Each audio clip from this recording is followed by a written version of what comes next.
They say that nothing strengthens a relationship more than overcoming an obstacle together. But what if the obstacle is your partner's suspicious nature? Our heroine found out that her boyfriend was keeping secrets from her and was generally a very jealous type. And she had to work pretty hard to make their relationship work, but she did it. And at some point, the guy even seemed to calm down. That is, until he completely freaked out when he saw her in a bikini. Over time, he began to annoy her more and more with his controlling nature. He constantly called her, demanding to know where she was and what she was doing. Even when she was at work, he would call nonstop, sometimes several times a day. If she didn't pick up the phone immediately, he would get mad and call her bad and nasty names. And that was just the beginning. He started coming up with more and more excuses to check her phone and browse through her stuff. Sometimes he even went through her private text messages. And when she tried to stop him, he hit her. Now, our heroine was a strong woman, but she couldn't fight back because she loved this man with all of her heart. She sincerely believed that he was the love of her life, and she was ready to put up with all of his quirks, like drinking her wine for her, walking her home, etc. But one day, she went too far. The girl decided to visit her parents who lived in another city. When she told her boyfriend about it, he got really angry and forbade her to go there. But she still went to see her parents, and the guy didn't like that at all. From that moment on, he began to annoy her even more.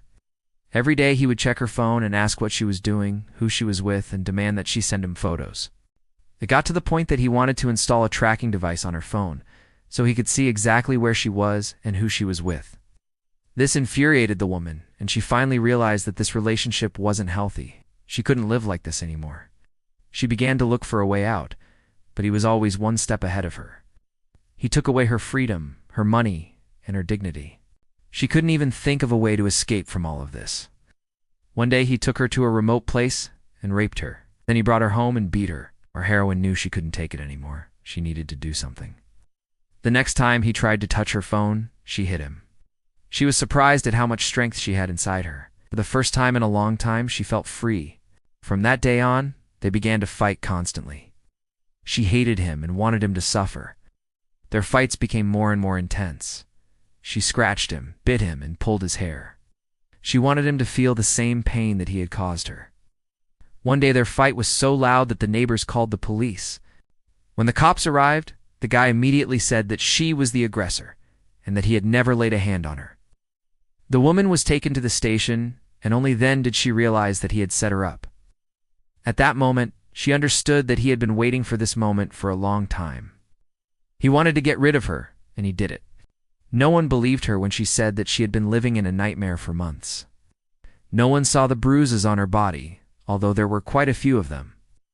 As she was leaving the police station, she heard a scream.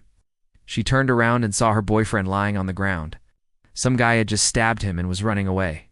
The woman didn't even feel sorry for him. She just watched as he was writhing on the ground and bleeding. The moral of the story: don't idealize your partner. We often meet people we like, and we start to idealize them, seeing only good qualities in them. In this story, the woman was so blinded by love that she didn't notice all the red flags. She was too busy fantasizing about her perfect romance.